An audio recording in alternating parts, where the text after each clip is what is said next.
Assalamualaikum warahmatullahi wabarakatuh. Salam sejahtera buat kita semuanya. Halo adik-adik, ketemu kita di channel Kakak Guru lagi. Dan hari ini kita akan belajar bahasa Indonesia. Dan materi yang akan kakak bahas sekarang adalah materi kelas 9 atau kelas 3 SMP ya. Temanya adalah teks laporan percobaan atau teks rekaman percobaan. Jadi buat adik-adik yang sekarang kelas 8 dan sebentar lagi akan naik kelas 9, gak ada salahnya untuk pantengin video ini biar kamu punya amunisi sebelum masuk sekolah nanti. Tapi sebelum kita belajar adik-adik, kakak ajakin lagi untuk like dan subscribe channel Kakak Guru biar kakak lebih semangat lagi untuk bikin video-video selanjutnya. Dan jangan lupa nih adik-adik aktifin tombol loncengnya biar kamu selalu dapat info video terbaru. Dan tinggalkan juga jejak kamu di kolom komentar ya, baik itu saran atau kritikan ataupun request pengen belajar materi tentang apa. Selamat belajar adik-adik, terima kasih, salam cinta bahasa Indonesia. Bismillahirrahmanirrahim. Adik-adik, hari ini kita belajar teks laporan percobaan atau teks rekaman percobaan. Materi yang akan kakak bahas ini merupakan materi pertama yang akan kita pelajari di kelas 9 nanti. Jadi buat adik-adik yang kelas 8 nih sekarang sedang menunggu proses ya untuk masuk ke kelas 9. Jadi nggak ada salahnya untuk pantengin video ini biar kamu setelah masuk sekolah bisa punya amunisi ya untuk lebih memahami materinya lagi. Nah, langsung kita mulai aja ya.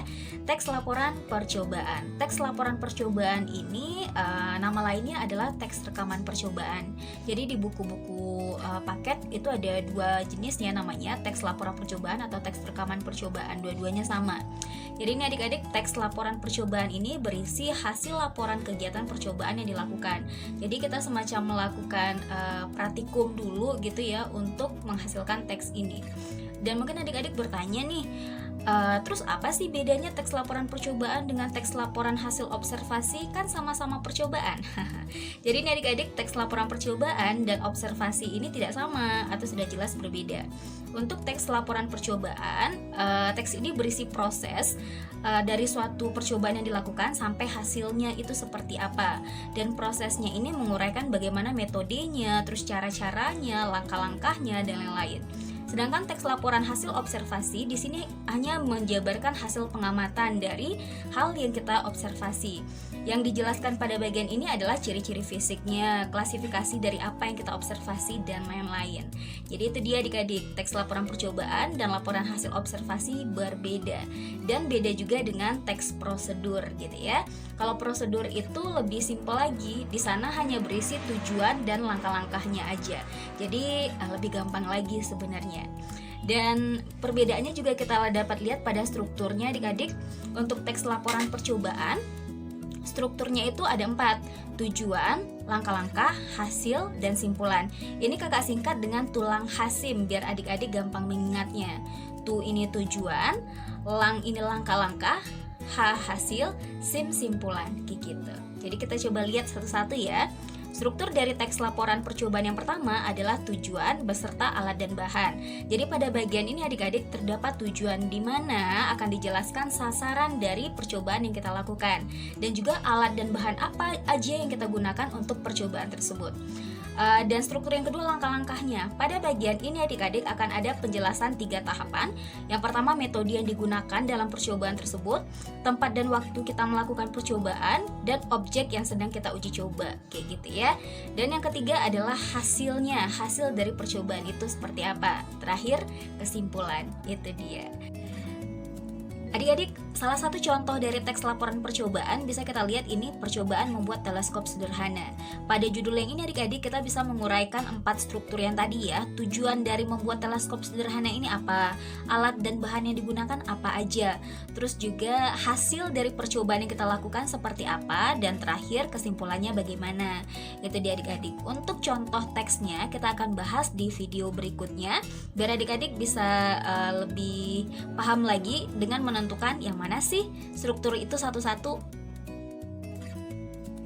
Selanjutnya adik-adik, kita akan bahas kaidah kebahasaan atau ciri bahasa teks laporan percobaan. Di sini ada 5 ya, ciri kebahasaan dari teks laporan percobaan. Kita bahas yang pertama dulu, kata teknis. Kata teknis ini sama dengan istilah pada bidang tertentu. Nah, untuk kata teknis yang digunakan pada teks laporan percobaan tergantung dari objek apa yang akan dibahas. Kalau di sini kan kita membahas tentang teleskop sederhana ya, yang berkaitan dengan teleskop sederhana itu kayak astronomi, lensa objektif, lensa okuler, pipa PVC, dan lain-lain. Dan yang kedua, verba material. Verba material ini adik-adik, verba ini adik-adik tahu dong, ini berasal dari bahasa Inggris yaitu verb, artinya adalah kata kerja. Sedangkan kata kerja material adalah kata kerja yang menyatakan sebuah tindakan fisik atau tindakan yang dapat dilihat. Contoh, mengamati, memotong, mencampurkan, dan lain-lain. Ketiga dari kata kerja ini adalah kata kerja yang menyatakan sebuah tindakan. Yang ketiga adik-adik adalah kata kopula atau pendefinisian. Contoh dari kata kopula atau pendefinisian ini kayak adalah, yaitu, merupakan, yakni, dan lain-lain. Selanjutnya, konjungsi penyebaban. Jadi teks laporan percobaan ini juga menggunakan konjungsi adik-adik. Konjungsi adalah kata penghubung ya, kata penghubung yang menyatakan sebab. Contohnya sebab, karena, oleh karena itu, dan oleh sebab itu. Dan terakhir, teks laporan percobaan juga menggunakan kata perincian. Maksudnya di dalam teks itu dijelaskan step by step atau langkah-langkahnya dari percobaan yang kita lakukan. Makanya kita sering menggunakan kata pertama, kedua, ketiga, setelah itu, selain itu, dan lain-lain. Oke adik-adik, itu dia materi kita tentang teks laporan percobaan. Untuk contoh teksnya akan kita bahas di video selanjutnya ya. Jadi buat adik-adik yang akan masuk kelas 9, semangat terus, semangat belajar, dan mudah-mudahan paham dengan apa yang kakak berikan. Dan jangan lupa buat adik-adik yang ingin nanya atau mau request mau bahas apa, silakan komen di kolom komentar, insya Allah akan kakak jawab dan akan kakak tanggapi ya. Selamat belajar adik-adik, salam cinta bahasa Indonesia. Terima kasih. Alhamdulillah. Assalamualaikum warahmatullahi wabarakatuh.